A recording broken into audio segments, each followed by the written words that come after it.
วิธีการคิดไล่มาติดปีนของมาติดขนาด3คูณ3เฮาจะเฮ็ดจั่งใดหากว่าน้องเรียนคนใดที่ยังบ่ทันเข้าใจวิธีการคิดไล่ให้เบิ่งคลิปนี้เลยและนี่ถ้าเป็นมาติดขนาด3คูณ3หรือว่า3แถวสำคัญเฮามีสูตรในการคิดไล่ก็คือว่า a กำลังลบ1นี้เท่ากับ1ส่วนให้กับ d แตกเป็นนางหรือว่า d เทมินังของมาติด a นี้และคูณให้กับ add join a ซึ่งว่า add join a นี้เท่ากับสังเกตตัวนี้ดีๆ cij t ที่ตัวนี้มีความหมายว่ามาติดเปลี่ยนแถวเป็นฐานวันนี้ cij เนี่ยโคแฟกเตอร์ ij i หมายถึงอย่าง i หมายถึงแถว j หมายถึงฐานและ cij นี้มันจะเท่ากับลบ1กำลัง i บวก j คูณให้กับ minus ij minus ij นี้ก็คือได้จากการคิดไล่ d แตกเป็นนางที่เราตัดแถว i ฐาน j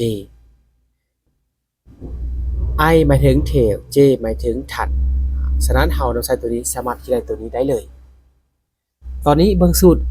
อาจจะงงแต่เวลาคิดไล่ตัวจริงบ่ให้น้องเห็นนั้นงงเนาะติดตามไปพร้อมกัน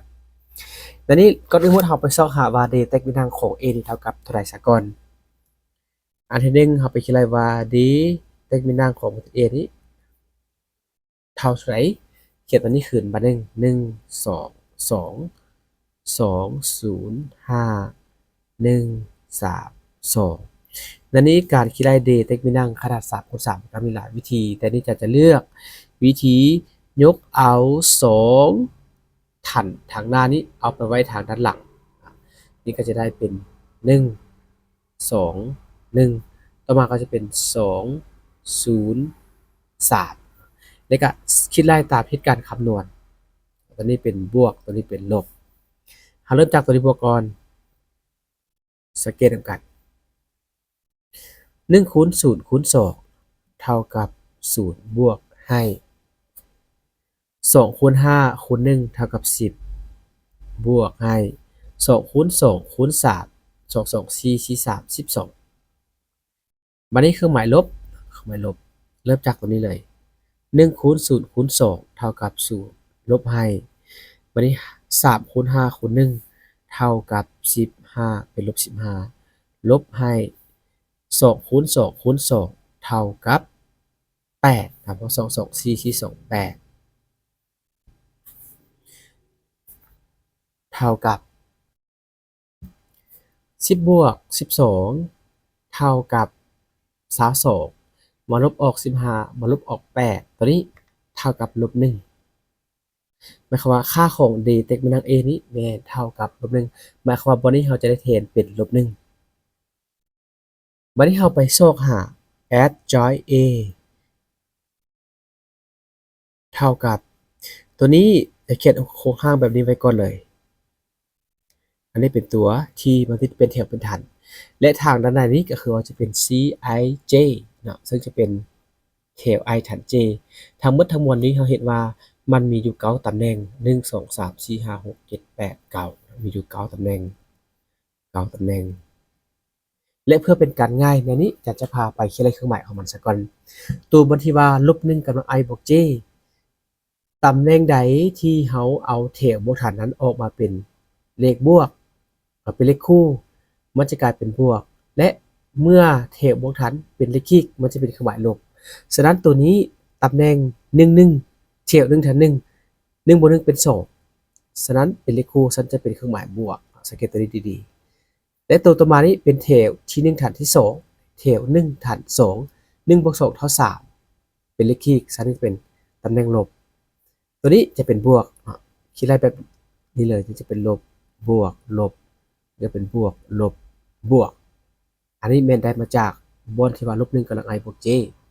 ฉะนั้นบัดนี้ทำมาคิดไล่ว่า minus mij ตัวนี้เริ่มตัวที่1ซะก่อนตัวที่1ตัวนี้มันแม่นอย่างก็คือว่าตำแหน่ง1ฉะนั้นเฮาตัดแถวที่1ฐานที่1แถวที่1ฐานที่1สังเกตดีๆตัดแถว1ฐาน1 เฮาเหลือเลขของเฮาเวลานี้จะเป็นอยู่0 5 3 2แล้วคิดได้เด็กๆไปนั่งตามแบบนี้นี่เลย0คูณ2เท่ากับ0ลบให้3คูณ5สเกตตัวนี้จะเป็น0ลบให้3 5 15เป็น0ลบ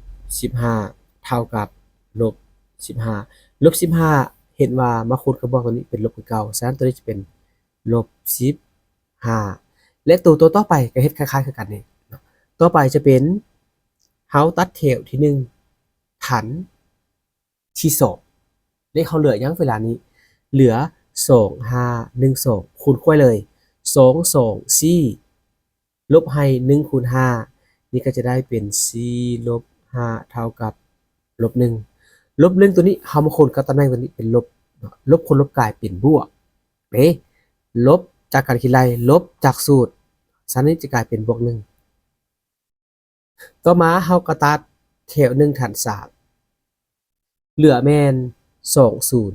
2013ตัวนี้จะพาคิดไล่ในใจเลย2คูณ3เท่ากับ6ลบให้1คูณ0เด้นี่ก็จะกลายเป็น6ซึ่ง6เห็นว่าตัวนี้จะเป็นตำแหน่งบวกฉะนั้นจะเป็น6เลยจากนี้เฮาก็ขยับลงมานี่จะกลายเป็นแถวที่2เฮาก็ตัดฐานที่1บัดนี้ตัดฐานที่1เลขที่เหลือเวลานี้ก็คือ2 2 3 2อันนี้ก็คือการคูณค่อยเลย2 2เท่ากับ4ลบให้3 2 6ลบ6 4ลบ6เท่ากับลบ2ลบ2ตัวนี้เฮามาสังเกตตำแหน่งของเฮานี่เป็นลบเนี่ยลบคูณลบนี่กลายเป็นบวกฉะนั้นจะเท่ากับ2ตำแหน่งต่อมาจะเป็นตำแหน่ง2 2ก็คือว่าแถว2ฐาน2เฮาก็ลบทิ่มแถว2ฐาน2นี่มันเหลือยังเวลานี้1 2 1 2คูณค่อยเลย1คูณ2เท่า2ลบให้1คูณ2เท่า2เป็น2ลบ2เท่า0นี่ตำแหน่งนี้เป็นตำแหน่งบวกฉะนั้นบวก0ก็เท่ากับ0เพราะว่า0คูณให้บวกตัวนี้ก็เท่ากับ0คือเก่าต่อไปจะเป็นตำแหน่ง2 3ก็คือว่าแถว2ฐาน3เฮาก็ตัดทิ่มเลยแถว2ฐาน3เหลือยังเวลานี้ก็จะเหลือแม่น1 2 1 3คูณค่อยเลย1คูณ3เท่ากับ3ลบให้2คูณ1แล้ว1คูณ2เท่ากับ2จะเป็น3ลบ2เท่ากับ1เฮามาเบิ่งว่าตำแหน่งเฮานี่เป็นตำแหน่งลบฉะนั้นนี้1นี่คือหมายบวกคูณลบเป็นลบนี่จะเป็นอยู่ลบ1ต่อมาเฮาก็ขยับลงมาเป็นแถวที่3แถวที่3เริ่มตัดแถว3ฐาน1เลขเหลือหยังเรามาคิดไล่1บ่แม่น1เนาะ2 2 0 5คูณค่อยเลย2 5 10ลบให้มาจากตัวนี้เด้อลบ0คูณ2เท่ากับ0 10ลบ0เท่ากับ10ตำแหน่งตัวนี้เป็นเครื่องหมายบวกแน่ฉันเขียน10เลยต่อมาจะเป็นแถว3ฐานที่2เฮาก็ลบตัวนี้เฮาก็จะเหลือแม่น1 2 2 5นะสังเกตเห็นบ่1 2 2 5แปลงนิดนึงก่อน1 2 2 5 1คูณ5เท่ากับ5ลบให้2คูณ2เท่ากับ4จะเป็นอยู่5ลบ4เท่ากับ1ตำแหน่งนี้เราเห็นว่าเป็นตำแหน่งเครื่องหมายลบฉะนั้นตัวนี้จะกลายเป็นลบ1สุดท้ายแถว3ฐาน3ตัดทิ่มไปแถว3ฐาน3ตัดทิ่มไปจะเหลือเป็น1 2 2 0อันนี้ก็คูณค่อยเลย1คูณ0เท่ากับ0ลบให้2คูณ2เท่ากับ4เท่ากับลบ4ตำแหน่งนี้เป็นเครื่องหมายบวกนะลบคูณบวกเป็นลบฉะนั้นจะเป็นลบ4หลังจากนี้เราก็คำนวณต่อเท่ากับวันนี้ก็ยังเหลือแต่มาติดที่เราเปลี่ยนแถวเป็นฐานตัวนี้ก็บ่ยากก็คือเราเขียนแถวที่1เป็นฐานที่1เป็นลบ15 1 6เลยแถว1เขียนเป็นฐาน1วันนี้แถว2เขียนเป็นฐาน2จะเป็น2 0ลบ1วันนี้แถว3เขียนเป็นฐาน3เป็น10ลบ1ลบ4อันนี้แม่น add join a แม่นเท่ากับเท่านี้หลังจากนี้เราก็เอา add join a นี้ไปแทนตามสูตรของเราตัวนี้นี่เลยนี่ทางสูตรตัวนี้ d เต็กเป็นนางของ a นี้เฮาคิดแล้วไหมเท่ากับลบ1เลขซันเฮาก็จะได้เป็น a กำลังลบ1นี้เท่ากับ1ส่วนให้กับ d เต็กเป็นนางของ a เท่ากับลบ1